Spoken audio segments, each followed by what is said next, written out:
Welcome to SJ academy. ഇന്നലത്തെ question എന്തായിരുന്നു?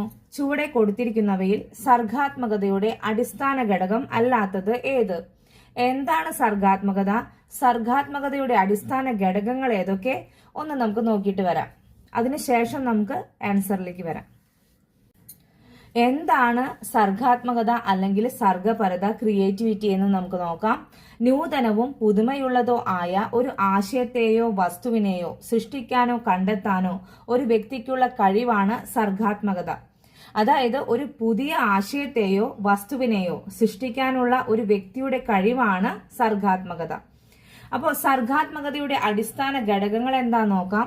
First one വാചാലത, ഫ്ലുവൻസി. സെക്കൻഡ് വൺ വഴക്കം, ഫ്ലെക്സിബിലിറ്റി. തേർഡ് വൺ പ്രശ്ന പരിഹരണ ശേഷി, problem solving ability. Fourth one ഉൾക്കാഴ്ച, ഇൻസൈറ്റ്. ഫിഫ്ത് വൺ മൗലികത, ഒറിജിനാലിറ്റി. സിക്സ്ത് വൺ വിഭജന ചിന്ത, ഡൈവേർജന്റ് തിങ്കിങ്. ഇത്രയാണ് സർഗാത്മകതയുടെ അടിസ്ഥാന ഘടകങ്ങൾ.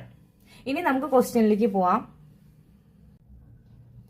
സർഗാത്മകതയുടെ അടിസ്ഥാന ഘടകം അല്ലാത്തത് ഏത്? വാചാലത, ഫ്ലുവൻസി, വിഭജന ചിന്ത, ഡൈവേർജന്റ് തിങ്കിങ്, പ്രശ്ന പരിഹരണ ശേഷി, പ്രോബ്ലം സോൾവിംഗ് എബിലിറ്റി. ഇത് മൂന്നും എന്താണ്?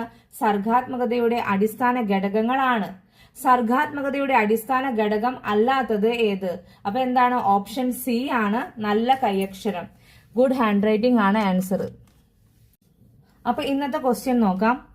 ഫിഫ്ത് വൺ, പ്രത്യേക പരിഗണന അർഹിക്കുന്ന കുട്ടികളുടെ വിദ്യാഭ്യാസം ലഭ്യമാക്കേണ്ടത്. ഓപ്ഷൻ എ സ്പെഷ്യൽ സ്കൂളുകളിൽ മാത്രം. ഓപ്ഷൻ ബി ജനറൽ സ്കൂളിൽ സ്പെഷ്യൽ അധ്യാപകരെ ഉപയോഗിച്ച്. ഓപ്ഷൻ സി സ്പെഷ്യൽ സ്കൂളുകളിൽ ജനറൽ സ്കൂളിലെ അധ്യാപകരെ ഉപയോഗിച്ച്.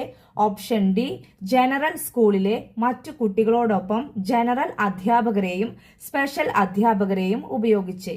ആൻസർ കമന്റ് ചെയ്യുക. താങ്ക്